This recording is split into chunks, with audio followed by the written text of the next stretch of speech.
Hello, everyone. Good morning. This is Blayne Gilmer with Southeastern 14, and it is Wednesday, September 6th. We are heading into week 2 of SEC football action, have previews and predictions and all that kind of stuff going down on the channel. So make sure you are subscribed and checking out all of that stuff. Of course, Alabama, Texas is this week. Miami hosts Texas A&M this week. You have Vanderbilt trying to stay undefeated going to Wake Forest. You got Ole Miss heading down to New Orleans for a tough matchup against Tulane. So there's a lot of stuff going on, and we break that all down in our previews and predictions. So like I said, catch that on the channel. But this is the SEC Morning Report here on Southeastern 14. Like I said, I'm Blayne Gilmer. You can follow me using @BGilmer18. Follow the channel using @14 Southeastern. Now, we're going to get into a few things here on the morning report. We've got an injury report. We're going to catch you up on some of the key guys who got either some good news or got some bad news, and, you know, what that's going to mean for their teams here going forward in SEC play coming up in a couple weeks for a few of these teams. You know, you got a kind of simulated future SEC matchup in Alabama and Texas here this week. Alabama trying to give Texas a round 2, another little preview of what life will look like in the SEC going forward as they come to Tuscaloosa.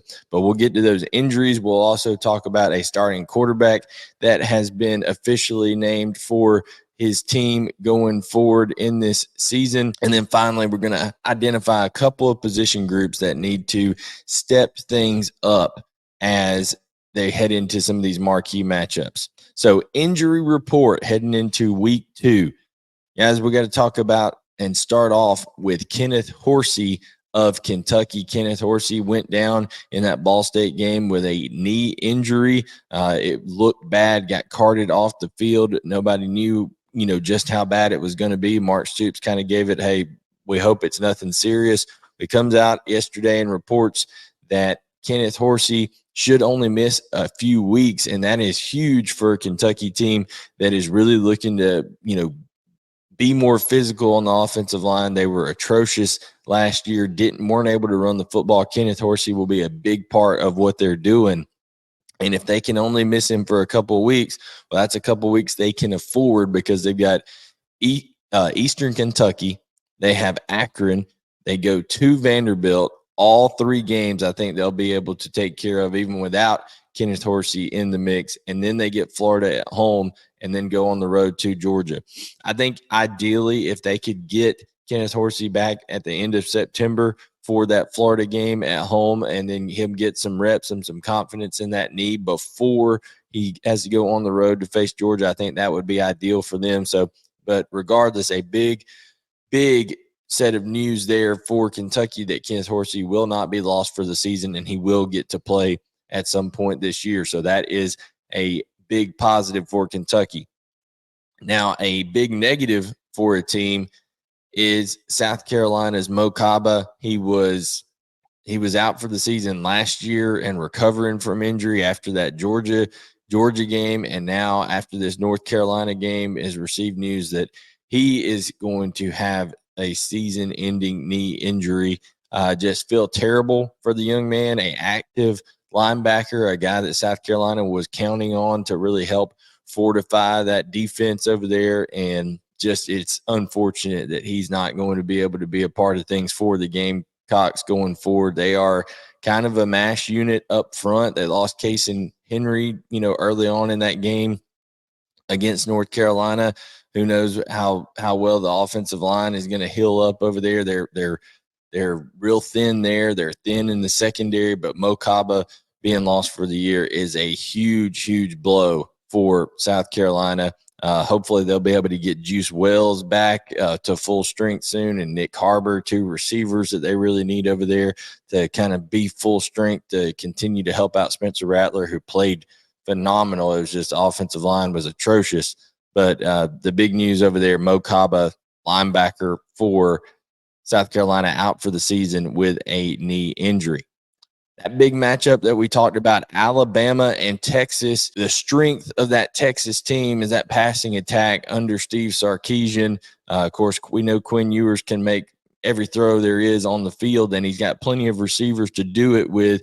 Xavier Worthy, Jordan Whittington, Donna Mitchell, who transferred over from Georgia, and then, of course, Jatavian Sanders, who's a big tight end for those guys. I mean, the list goes on and on of targets that Quinn Ewers has, and that makes it even more important that Alabama is intact and full strength there in the secondary, and that may not be the case, as right now Jaylen Key and Malachi Moore, Jaylen Key is safety, Malachi Moore star position, are both questionable for this game. They left the Middle Tennessee State game with injuries, kind of undisclosed injuries. It's rumored that Malachi Moore's could be maybe a high ankle sprain. You never know how long it's going to take something like that to heal. Is it something that requires a tightrope surgery procedure to fix, as Tua's did a couple of years ago? Now Lawson Lucky's had that same thing for Georgia, a reserve tight end that they've been counting on to do some things. So you never know with those high ankle injuries, high ankle sprains, if that's indeed what it is. But Jaylen Key had an interception. The UAB transfer had an interception for Alabama in that first game against Middle Tennessee State. And now who knows if he's going to be out, if Malachi Moore, if both of them are going to be out. And if they are, that's going to require Trey Amos to kind of probably move over to corner, Terrion Arnold to move to star. And that is a big shakeup for guys. And they'll have to develop a little bit of depth there in the secondary pretty quickly with a very talented Texas wide receiving unit and tight end unit coming in there to Tuscaloosa. So definitely something to keep an eye on. Staying inside the state of Alabama, Auburn is still questioning whether Jarquez Hunter is going to be available, not because of injury, but because of the unfortunate situation he had this summer with some videotape getting leaked, and now Auburn being involved, the university being involved in, maybe deciding when he can play, when he cannot. Hugh Freeze has been very vague with his comments, and he said, hey, a lot of guys, we're uncertain of the status of, one of those being Nehemiah Pritchett as well. So in my opinion, Jarquez Hunter and Nehemiah Pritchett, also Caleb Wooden didn't play in the opener for Auburn. I think they should be able to get him back. But if Nehemiah Pritchett, he's a guy that he's a shutdown corner. I really, really like him on the outside. And of course, we know what Jarquez Hunter can do. So with Auburn going on a road game, they're 5-point favorite against Cal. We also broke that one down and did our preview and prediction. So like I said, another reason to subscribe to the channel, turn on notifications, all that good stuff. It would be huge for Auburn on the road to have those two primetime players available for them. So, like I said, Jarquez Hunter's not due to injury, due to, just unfortunate circumstances that he has going on with the investigation, probably with the university there. And Hugh Freeze really unable to comment on it very much. And then, of course, Nehemiah Pritchett, he did sit out due to injury, and then hopefully he will be back for Auburn in this game. Ladd McConkey continues to have back problems at the University of Georgia. Now, Ladd McConkey is not someone that Georgia's going to need in these, opening games. I think, UT Martin, they took care of business. Ball State, they got this week. Even against South Carolina, I don't think you need Ladd McConkey there. UAB, you don't. But by that Auburn game at Auburn, September 30th, I know that even earlier than that, hopefully by that UAB game for Georgia, I know that Kirby Smart would love to see Ladd McConkey getting on the field, getting game reps with Carson Beck as his quarterback, getting some of that experience there, rapport between those two, as Ladd McConkey is a guy who has worked himself up to being a guy that many people think could get drafted in the second or third round, a playmaker for Georgia, somebody they definitely miss. They should get Marcus Rosemy-Jackson, who was dealing with a internal discipline deal. They should get him back. They should get Jackson Meeks back from injury here. So get a lot of those guys back. And then they're hoping to get Daijun Edwards back as well. Their leading running back that's returning from a year ago. He did not play kind of out of precaution with MCL injury, sprain, things like that. So he didn't play against UT Martin. We'll see if he gets back for Georgia against Ball State. And then lastly, Reuben Fatheree, the left tackle for Texas A&M. I don't know if he'll start this week or not. He's still kind of up in the air. That would be huge for Connor Wigman to have that experience left tackle there against Miami. He was listed, oddly enough, as the second team right tackle and dressed out, but didn't really do anything in the opener against New Mexico. So you can tell he's kind of working his way back for Texas A&M. But that is the injury report. That's the injury news that we have right now here for Southeastern 14. Like I said, like, subscribe, turn on notifications. And now in other news, Brady Cook for Missouri has been named the starter by Eli Drinkwitz. Kind of came into the season, saying it was going to be a battle between him and Sam Horn, but Brady Cook really performed well and earned this job over Sam Horn, and also a transfer from Miami, Jake Garcia. I think when you look at Brady Cook, you see a guy who just continues to compete, just continues to show moxie and leadership. And I really, really like this move by Eli Drinkwitz. I think the players believe in Brady Cook, and he's just a guy that came out and had a good opening game, 17 of 21, 81% of his passes. Listen, he's never going to right now, Eli Drinkwitz at Company haven't proven that they're going to really wow you with yards per attempt. Okay. In Brady Cook's career, here's his yards per attempt when he's had, over 50 something pass attempts for a team in 2021, 5.9 yards per attempt. Last year, as the full-time guy, 7.2 yards per attempt. He had 8.2 yards per attempt in the game against South Dakota. So, nothing that's going to wow you. He was efficient, 17 to 21, 81%, 172 yards and a touchdown for a quarterback rating of 165 in the opening game. I really like what he can do with his legs as well. Last year he rushed for 585 yards, 4.2 yards per carry. Didn't really have to do a whole lot of that in this first game. 3 carries, 17 yards, did rush for a touchdown against South Dakota. So I just think you see this offense look very, very comfortable for Missouri with Brady Cook at quarterback. And listen, I saw him compete his tail off against Georgia last year, against Tennessee for, a greater part of that football game, about 3 quarters, and it got away from him in the 4th quarter. But Brady Cook can make plays, and he's starting to see the full picture for Eli Drinkwitz and company over there. He's got talented weapons in Luther Burden and Theo Wees to distribute the ball to. I really like the running back Cody Schrader. And listen, Missouri offensively, all they need is someone who's going to compete, is going to extend drives, and is going to value the football, because over there on that defensive side, they are absolutely loaded with experience and with NFL talent over there. You're going to see guys like Chris Abrams-Drain and Enos Rakestraw and Tyrone Hopper all playing at the next level on Sundays. And then you talk about returning 10 starters, 9 of them seniors, having more senior depth behind those 9 guys.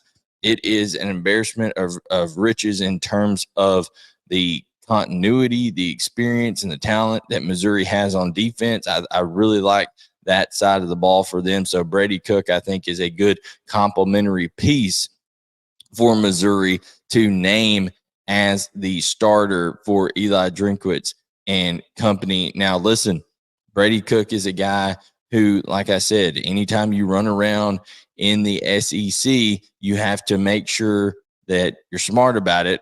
He sometimes can almost be to his own detriment when you're talking about putting his body in way of injury possibly. And that's something that he needs to work on, making sure he slides, making sure he gets down, protects himself, and so that he can continue to lead this football team, because I think you do see the leadership there. I really like Cody Schrader at running back at 7.7 yards a carry in his first one. Nathaniel Pete is a good change-up guy. And they got the ball to Luther Burden 7 times, 7 receptions. He had a carry on So 8 touches for him offensively. They got to continue to find ways. He needs at least 10 touches a game, in my opinion. You got to find a way to get Luther Burden the football. So I like that move for Eli Drinkwitz and company. I think Brady Cook is a guy who really, like I said, fortifies what they're trying to do offensively and plays a very good complement to the defensive side of the football for Missouri over there. So Brady Cook, starting quarterback for Missouri officially after Sam Horn got an opportunity. I think Sam Horn has a lot of upside, but really good job week 1 by Brady Cook, and he's earned the right to be the starter for Eli Drinkwitz and that offense. Now, let's talk about some units that need to step it up a little bit, or maybe even some individual players. In this Texas and Alabama matchup, Tommy Rees was brought in for one reason, and that was to instill a physicality that Alabama has not had in terms of running the football, establishing the run with that offensive line. And the player that I'm looking at the most is going to be Caden Proctor, freshman left tackle for Alabama. The Middle Tennessee State had a linebacker that perfectly timed a blitz. He's about 235 pounds and knocked 340-plus pound left tackle Caden Proctor absolutely on his tail. I mean, blew him backwards. And you're going to see that on film if you're Texas, and you're going to say, hey, this young freshman, we got to try to take it to him a little bit. I know that they're going to move around that front over there. They got Ethan Burke, who is a active guy that can be on the edge for Texas, so they'll be matched up a good bit. And I just think that when you're talking, maybe they move Jaylen forward over there over top of him and test his physicality a little bit. But I think we need to see how quickly is Caden Proctor going to respond in this huge matchup. I don't care how talented you are. I don't care what kind of a blue chip guy you are. You've got to respond, and you've got to make sure that you are, helping out Jalen Milroe. That's the blind side over there. I know that he's able to escape a lot of things, but that's a critical position, and we'll see how he responds in his first primetime matchup. Also, the secondary, listen, if Jalen Key is unable to go, if Malachi Moore is unable to go, then we need to see Christian Story, and we need to see Earl Little step up in that secondary and really play well. Christian Story's been kind of hit or miss throughout his career for Alabama, and then Earl Little just doesn't have a whole lot of experience, but we saw the talent flash in the spring game with a very acrobatic interception that he made. Of course, he's got that NFL pedigree, so we need to see those two guys be prepared, ready to go against a very, very talented Texas wide receiving core. So looking forward to seeing how those guys step up in this matchup. Now, Texas A&M. This Texas A&M team is loaded with talent. You look anywhere around the country, and you're going to look at the composite talent rankings. Who has the most blue chip guys on their rosters, guys that were the most highly rated coming out of high school? Well, that 2022 class for Texas A&M was huge. 2021, 2022 class on that defensive front. And I think that's going to be the key for Texas A&M in this game. Tyler Van Dyke's a good quarterback. They have, Xavier Restrepo over there that can do some good things for Miami at wide receiver. They have Henry Parrish running the football, a former Ole Miss guy that is now at Miami after a couple seasons there. So they have a talented offense over there in Miami, but this defensive front needs to shut it down, and they need to make sure they are taking care of business early. I need to see Jackson McKinley up front, a senior nose tackle. I need to see Walter Nolan. I need to see Shamar Stewart, Shamar Turner. Need to see LT Overton, Fidel Diggs, all these guys, Anai White, all these guys that are across this defensive front for Texas A&M. Need to see him step up and get after the quarterback. Tyler Van Dyke can run a little bit, but he's not the most mobile in the world. They need to pressure them because I really trust the back end. I really do. But even as talented and experienced as guys like Bryce Anderson and like Tony Grimes and Damari Richardson in the back end are. We need to see Texas A&M get pressure up front, and those guys have the talent to do it. So I'm saying, hey, let's see Texas A&M step up and really show, okay, DJ Durkin and company, this is what Texas A&M defense is all about, because that environment over there at Miami is not a great environment, even as a home team. So I think they can take what little crowd is there out of it early, really suck the energy out of Hard Rock Stadium over there. Then I think you'll see Texas A&M have a good night. Full breakdown and preview on that game, like I said, over on the channel here in the archive. So check that out as well. But really want to see specifically off the edge, I want to see how Fidel Diggs, LT Overton, Shamar Turner, Shamar Stewart, can they get to the quarterback? Can they get home multiple times on Tyler Van Dyke and, help that back end out even more over there? That would be key for me. And then I want to see Vanderbilt's offensive line. Okay. Listen, you need to stay on the field if you're Vanderbilt and help AJ Swan out. Give that man some time. He is talented. He needs to be able to get the ball out to Jaden McGowan and to Will Shepherd, and also help him out by getting a little bit of a run game going. They got Alexander, the freshman, going a little bit against Alabama A&M. They need to get him going a little bit more, him and Smith, against Wake Forest. But Vanderbilt's offensive line, that is the key to this one. They need to be able to protect, and they be able to run the ball efficiently and keep that slow mesh offense that Wake Forest runs so well off the field, and really kind of shorten this game. With the clock rules, Vanderbilt can do that against a bunch of teams this year if they're able to run the ball a little bit more effectively and sustain some drives. Everybody can shorten the game with these clock rules, and I think that would be in Vanderbilt's interest to do so. So definitely need to see that. And then lastly, over at Ole Miss, I need to see the Ole Miss secondary step up against Michael Pratt and a very, very talented Tulane passing attack. Okay.